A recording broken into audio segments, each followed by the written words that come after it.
Mitch McCarthy. Niz, you want to start us off? Yeah, Mitch, how did you, when you entered the transfer portal, how did Indiana kind of pop up on your radar? Did you have any connections to school? Was it just one of the kind of people that, where they contacted you? Besides the fact that they were having a very good year and they stood out to me, there was a connection through with Pro Kick Australia. So James Evans was there, and I had our guys message me, and towards the end of the season, right after we didn't get a bowl game, so I started that pretty early, so that's kind of how it started. And I was a basketballer before I was a footballer, so I definitely knew about the Hoosiers. So yeah, it was very exciting. Did you know James, or just the name? Just the name. We had each other on socials, but didn't know him personally. First time I met him, he was on a visit, so he's a good kid, and he's kind of helped me, kind of introduce me to the program and what's okay and what's not. So he's been good. Go to Pete and Daniel. What transitioned you to punting? Why did you end up being a punter? I actually was interested in 2018. I was thinking about coming over, but I had still had a little bit of interest from our football league in Australia, and I wanted to kind of give that my best crack. Got through it and just didn't get the interest I wanted, and body was starting to get old and sore, and punting was probably the next high level thing I could do with the least amount of load. No running, not really much running, not really much jumping. So there was Iowa's punter Tory, who I grew up with. I actually saw him post some things, and I messaged him. I said, "Is this something I should do?" And he encouraged me to do it, and went to Pro Kick and made my way to Florida. So. Daniel and Zach. The IU and Pro Kick pipeline is actually extremely strong. I think every IU punter since about 2017 has trained there. What is it about Pro Kick that kind of helps prep college punters? If I'm being honest, Pro Kick run a very unique program down there. Some days they throw some stuff at you that you think, I'm never going to need this, but it does prepare you. They're really good at making you kind of, where I'm from, Melbourne, very windy, cold, so especially for Indiana, if you're going anywhere cold, doing Pro Kick Melbourne's a very good start.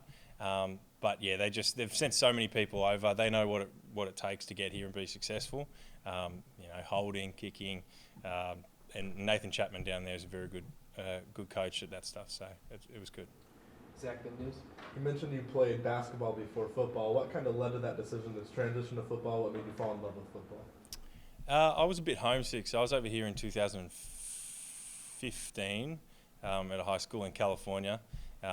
Basketball was my number one love, but I was here for about 6 months, and I just kind of hit a wall. I really missed my family, missed my friends, and that wasn't something, the culture shock as well, it wasn't something that I took into account when I came over here the first time. That was kind of enough I actually mentioned to an old coach that I was kind of losing passion for basketball a little bit, and I had a few phone calls from some professional clubs, and that kind of pushed me to go back home and signed a contract there. And it's funny how it kind of all works out, because my first offer from basketball was from Valpo, so it's funny where you end up. Niz and Pete. Have you gotten a chance to go to assembly and put a couple shots yet? I think I'd airball the first few. It's been a while. I can't remember the last time I picked up a basketball and shot it, so I wouldn't mind it. That's something that's on the bucket list while I'm here, is to get to a game and shoot around on court. That'd be awesome. And just how were you more prepared the second go-around for the culture shock? You mentioned, obviously a little older, but what was different? I think the first time I came here, I knew that the Australian rules route was still viable. So in my head as a 17-year-old kid, I thought, if I don't like it, I can always go home and there'll be a contract there, So I was kind of, the first time it got tough, I kind of bailed, which, in hindsight, that wasn't the right thing to do, but I was a 17-year-old kid. This time around, I worked a job for 6 years and understand how tough the real world is out there, and how lucky I was to have it, how lucky us boys are to have a football team and be able to play sport at a high level.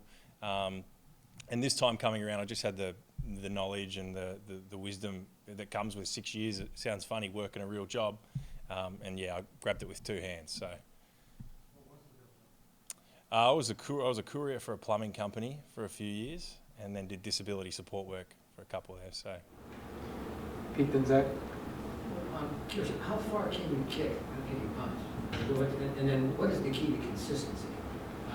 To be able to, maybe you can't launch 70-yarders all the time. Yeah. How far can you go and what's the key? I mean, asking how far you can kick it can be misleading because I think everyone in the Big Ten can kick a 70-yard ball. Well, you wouldn't be playing if you couldn't. But to answer your question about consistency, my biggest thing that I've been working on is swinging less. So I'm not sure if any of you guys play golf, but when you try and overswing it or overkick, usually you miss kick it or miss hit it. So my thing has been backing off to about 70%, and you still get the result you want, but you can be a lot more compact and a lot more consistent instead of trying to kick the leather off the ball. So yeah, consistency comes down to the ball drop as well. So just constantly getting snaps, catching, working on your hands. That's probably the biggest key. Zach and Daniel? Kind of mentioned it just a little bit ago. How comfortable are you kicking, punting, catching the ball, and receiving it on a windy, colder day like this? Yeah, I'd be lying if I said that I was comfortable doing it. I think even in the pros, no one wants to be kicking on a windy day. But it is a new thing that Florida was windy. The cold is something that's new.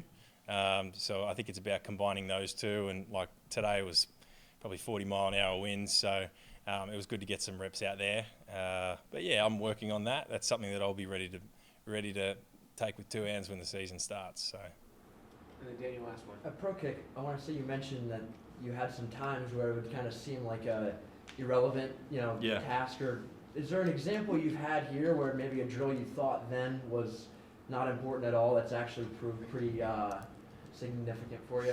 That's a good question. Throwing. At UCF, we had some throwing fakes, and people were telling me to practice how to throw. We grew up kicking. I never threw a ball like an American football or anything growing up. So people saying work on your throwing, it's important, which Nathan Chapman at Pro Kick definitely pushed that because us boys would like to handball it back, which is how we pass in our sport. And he was stressing that you guys, if you're going to throw it short, if you're going to put it short, throw it short. So, yeah, and then my coach at UCF basically expected me to throw a 30-yard pass, which I'd never done before. So that was a learning curve. But, yeah, that's probably the most relevant thing, yeah. Were you accurate? To my credit, I don't think I missed, but I think I got some criticism on my technique. But, it doesn't matter as long as I got from A to B. Thanks, Beautiful.